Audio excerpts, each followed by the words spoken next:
guys, today I am filming my September favorites and product updates for 2018. I only have a few beauty favorites, but quite a few product updates, so I will jump right in. My first favorite is something I've been using for a little while now, but I hadn't really mentioned my love for it in a video, and that would be the Estee Lauder Double Wear Concealer in the shade Extra Light. And I purchased this to use as a blemish concealer, but I've also been using it under my eyes. And if you guys have noticed, which I'm sure a lot of you have, over the past month or so, my under eyes have been looking really light. I've been using the Tarte Shape Tape Concealer in Fair, which I always use, but for some reason it was looking extra pale, so I've been mixing in some of this concealer and it has been helping so much. So this is a really nice, very fair, really yellow tone shade, which matches my skin tone perfectly. This concealer reminds me a lot of MAC Pro Longwear, except much better packaging, and it is just your classic doe foot packaging, which I love. It's so much easier to use than that little pump. This gives great full coverage, has more of a satin finish. I absolutely love this. It is really pricey, but I definitely think it would be worth the money for me, and it's a great multi-purpose concealer, so definitely recommend this. I was able to snag mine during an Ulta random sale for about half off. My next favorite is the Morphe Jaclyn Hill Bling Boss palette. This is one of her 4 Vault palettes, and I did film an entire review video with a tutorial at the end. I'll have that video linked up in the cards if you want to hear more of my in-depth thoughts. Overall, I really enjoyed this palette. I know there's been a lot of controversy, a lot of drama, but mine performs really well. And this is a very inexpensive palette. It's only $15, but if you use the $3.50 off $15 coupon at Ulta, you can get it for $11.50, and you can return it if you decide that you don't like it. So I would definitely recommend buying it from there instead of the Morphe site. I was able to come up with 5 different looks. I really loved all of them, but my favorite looks would be this red tone and purple tone look that I created. I will insert a picture of what those 2 looks looked like.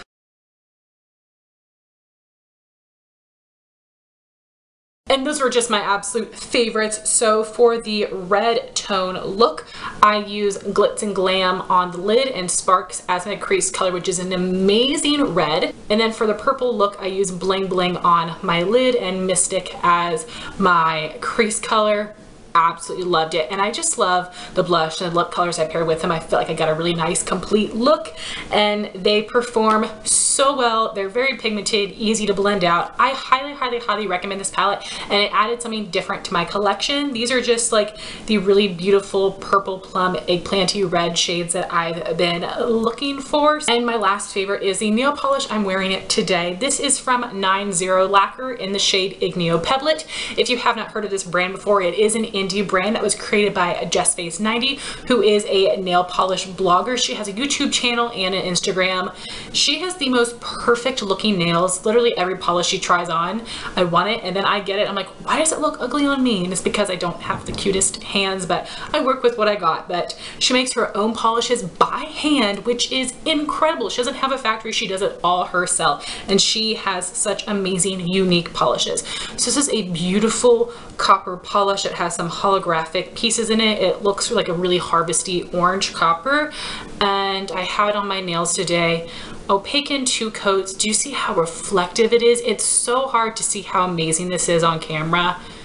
Incredible. Her polishes wear really well on my nails as well, and they're a really great price point, so highly recommend you check out her polishes in general. So many of them are holy grails, but this was a newer one to me, and I've absolutely fallen in love, and it is definitely a fall staple. So now moving on to the product updates. I had tested out all of these items at the beginning of the month in a full face of first impression, which I will have linked up in the cards in case you want to see my initial impression and you want to see a demo of all of the products. And I tested quite a few things here.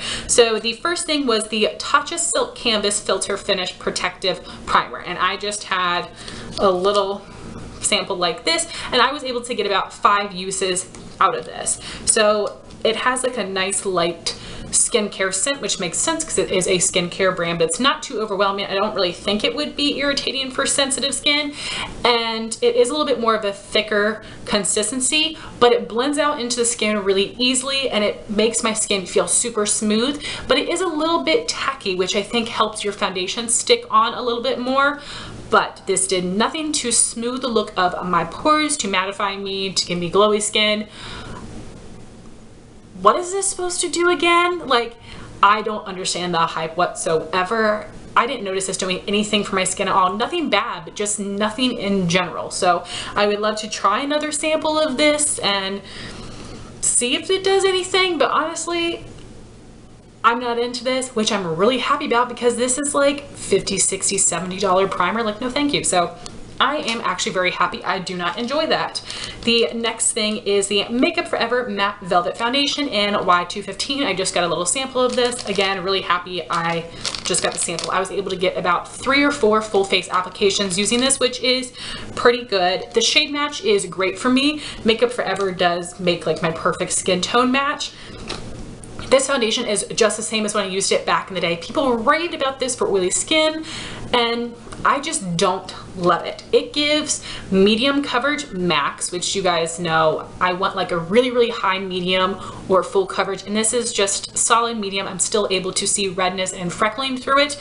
I don't mind freckling, but I can't leave out freckling but cover up redness. My skin doesn't work that way. It is all or nothing, and it just did not cover up all of my redness. I also did not find that this kept me particularly matte. Now, it didn't make me extra dewy or shiny, but it didn't keep me as matte as some other products like the Too Faced Peach Perfect Mattifying Foundation. So for me, no, it is a fine foundation, but I'm not going to pay the price to add another fine foundation into my collection. Then I've got the Becca Luminous Blush in Snapdragon. This is so stunning. I'm so happy to have this in my life. So even though this is a luminous blush, I do not think it looks glowy on the skin. It doesn't necessarily look like a flat matte, but honestly, I've never put a matte blush on my cheeks and felt like my skin looked dry and flat. But this is not going to give you a highlighter glow or anything. So if you have textured skin, which I do, if you have acne or textured skin on your cheeks, you don't really have to worry about this emphasizing it. It is super pigmented. It blends out really easily. This is a good product and I do recommend it. The next thing I tried was the Smashbox Step-by-Step Contour Kit. I don't remember if they have multiple shades in this, but if they do, I definitely have the light medium kit, and I think this is a really good product. It's not gonna become my new holy grail bronzer contour product, but the formula is really pigmented. It's really smooth, easy to blend out. I really like this matte highlight shade to highlight the center of my face. I also used it today to clean up my contour. I think it did a nice subtle job of that. And then I really like the bronzer shade. The contour is a little cool for me, and again, I think it's because I'm wearing really warm tone makeup right now, but when I mix those two shades together, I really like that for a contour. So this is something that I definitely do recommend. It's something I would say get on sale, especially because this is a permanent product, but really, really good quality. Next, I have the Maybelline Brow Precise Fiber Volumizer in the blonde shade. I've been using this almost every single day since I first tried it out, and that's because I'm trying to pan a brow pomade, so I've just been using these two products. So it's a really, really great color for me, which I appreciate. The applicator is really, really interesting. It has these nice fine little teeth on it and then a well in the center to hold extra product. There are definitely fibers in here that adhere really well to the brows. I never have little fibers falling out on my face throughout the day, which is fantastic, and it definitely does help to make your brows look thicker. I do feel like it keeps my brows in place, but I don't particularly have unruly brows. I do like this, but I don't know if I love it more than my Holy Grail Tinted Brow Gel, which is the one from NYX. But this is a nice product. It emphasizes my brow hairs, but I think especially because I've been using it with a brow pomade, my brows just look more intense and thicker, but I do think it is a good product, and I'm pretty sure this is still available on Ulta. Maybe not in all the shades, I'll have to check, but I found mine at TJ Maxx. It's a fine product, but I'm not like, oh my gosh, it's my new favorite. It's been discontinued. It's just okay. The next thing I tried was the Smashbox Photo Finish Lid Primer in the light shade. So I used it in that video, and then I squeezed out every little bit into this sample jar. So I've been using it all month long, and I still have this much. So it is insane the amount of product I was able to get out of that foil samples, and I have enjoyed this a little bit more than I did in my first impression. The shade is too dark for my skin tone, but it does really nicely cancel out any of the redness and veining on my lids. Mine isn't terrible, but I do have a decent amount. But I think if you have lids that might be more deeper pigmented than your skin tone and you're wanting to match them, this is a good product. They used to have a bunch of shades. I feel like they got rid of some of them, which is a shame. I don't know why they would do that. Like they had a white, a black, and then I think they had like a light, medium, and deep skin tone. But this is a nice product because it does have nice pigment, but it doesn't feel too thick on my lids. It doesn't make my lids look or feel particularly dry. But I do have the same stance I did on my first impression in the fact that I do have to apply quite a bit of shadow on top to make it feel set and no longer tacky. I do leave it tacky on my lid to help my lid shade adhere, but I want to set my crease to help those crease colors blend better. So this is a product that I like, but because it isn't essential to me to have a tinted eyeshadow primer, I don't see myself actually buying this. But if that is something that is important to you, I would recommend it. Next, I have the Lime Creme Venus palette. I do feel the same way I did about this in my intro video. I think the mattes are really pigmented. Some of the shimmers require a little bit of a building, but not bad at all. And a cream base underneath of them helps them adhere to the eye really well.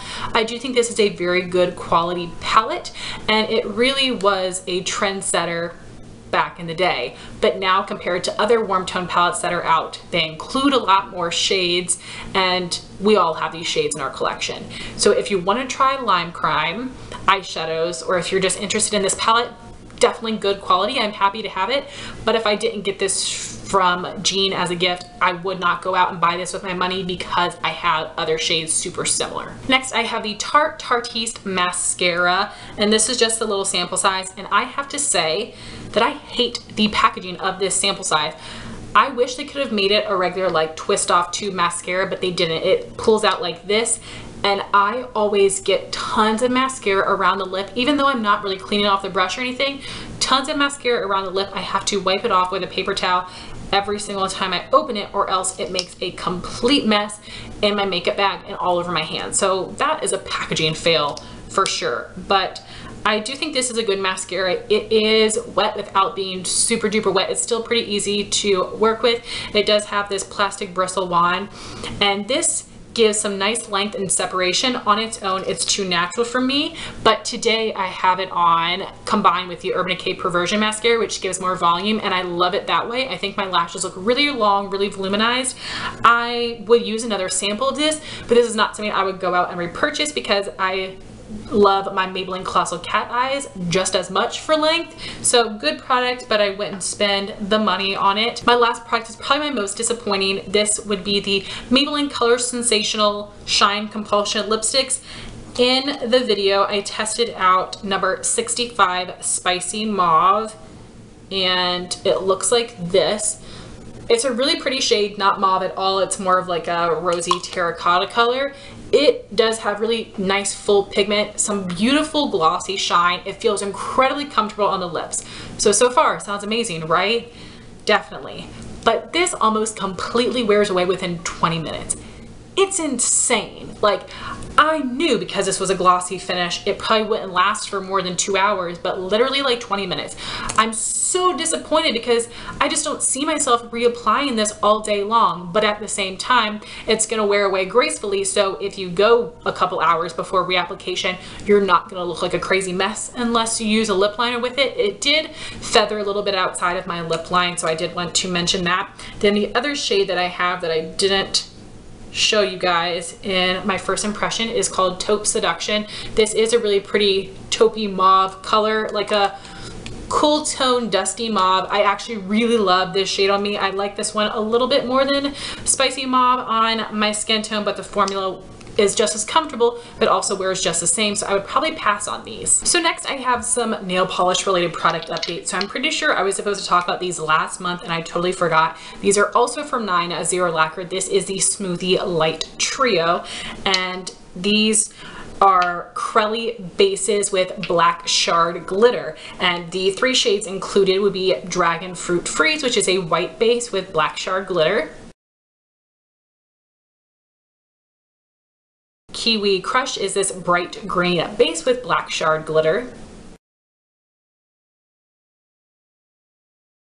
and Pomegranate Refresher is a bright pink base with shard glitter. And these are all really beautiful. My favorite was the white shade Dragonfruit Freeze, but I like the other ones a lot as well. And I thought these looked amazing on Jess. They're super cute polishes, remind me of watermelon, remind me of the summer. I think it's so precious, but I wasn't sure how I would feel about black shard glitter because in the past I haven't loved the way it looked on my nails, and it did take a little getting used to, but when my nails were longer I liked it better, and that's usually what happens with me with polishes. I like my nails to be long when I try them because I have a better chance of loving them just because I like the way my nails look better.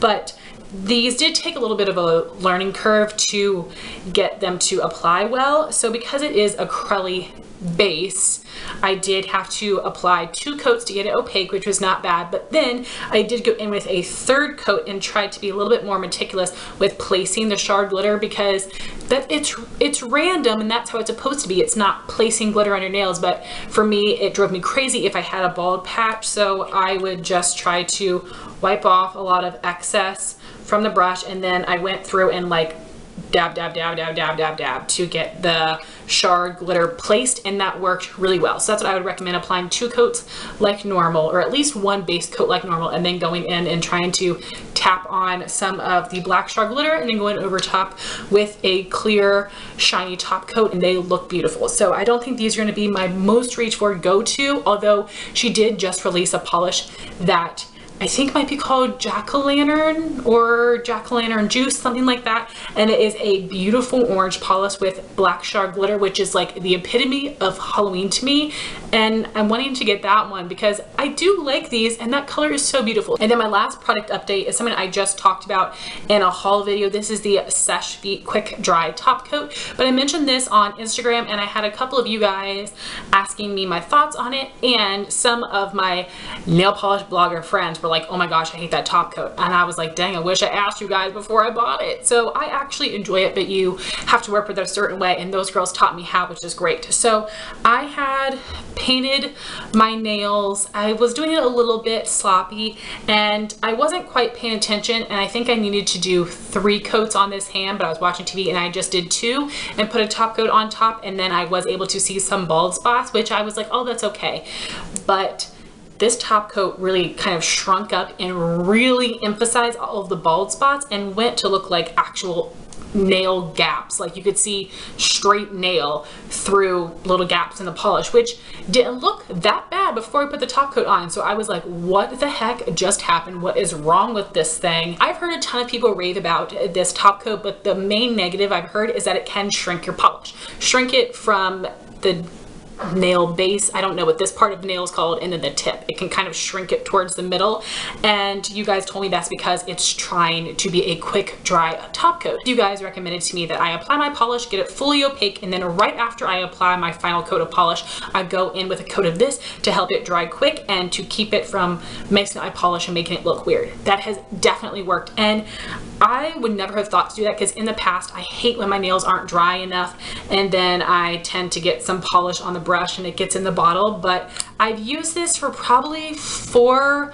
manicures so far and I have no polish in the bottles. I am enjoying this. It is helping my nail polish wear longer. I'm having like a little bit of shrinkage, but honestly not any worse than other top coats. So now into my random favorites. I only have a few. I have 2 songs, which I will have the music videos linked down below if they are available, and that would be No Brainer by DJ Khaled and Justin Bieber.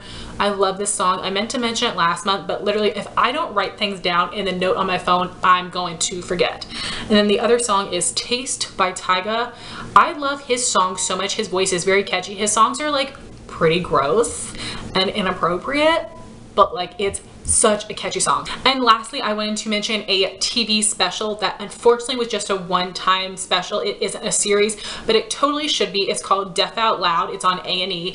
And what's super ironic is that I don't know what the channels are on my TV, but I have Xfinity and I have a little like talk button, and I was saying Deaf Out Loud, Deaf Out Loud, Deaf Out Loud, and my remote would not pick up what I was saying. It was trying to put up like Def Leppard or whatever. It would not understand what I was saying, which I had to spell DEAF, and then it brought it up. But I just thought, how ironic is that? Like I'm saying the word deaf and my remote won't pick it up. This is an amazing special about 3 deaf families. Some of the families have 2 deaf parents, and I think one of the families has 1 deaf parent, but the other parent, both of her parents were deaf, and she is a sign language interpreter. So also some of them have deaf children, some of them have hearing children. So it's just a little bit about what their lives are like, the different struggles they have. And it's so interesting. And the people they pick for the show are so awesome and real, which I really appreciated. And one of the guys was talking about like different terminology for the deaf community, and I've heard this too. I've been sort of educated on like the politically correct phrasing for deaf individuals, and I've heard hearing impaired, hard of hearing, and he was spouting those things off. He's like, we're just deaf. And he also was like, this is not a disability. Like, we're not disabled. We're just deaf. We can literally do everything that everyone else can do, except we can't hear. I just really appreciated like how like upfront he was and like realistic, and he had a really positive outlook. And one of the ladies was like, we do everything you do. We even have sex. And she said, surprise, surprise. And I just laughed so hard at that. I just thought that was so funny. And it's true, like they live regular lives. They just can't hear. So I love their perspective, and it was really cool being able to see their different decisions, like whether they choose to put their children in a mainstream school or a deaf school. And apparently different members of the deaf community feel really strongly about that, and other things like getting cochlear implants. So it's really cool learning more about that, and even the different pressure they feel from other deaf people about what is the right way to raise your deaf child was really, really interesting. But if you are able to watch it, I highly recommend it. I would love it if they made that into a series because it was awesome. They had great families, and it was very, very interesting, and I definitely learned a lot from watching that. So highly recommend you guys check that out. And with that, we are finally done with this video. I know it was quite long. Most of my videos are long, so thank you guys for sticking through it with me. I would love to know your thoughts on any of the products I mentioned here, and I would love to know what were your favorites of this month. Thank you all so much for watching this video. Please like, comment, and subscribe, and I'll talk to you soon. Bye, guys.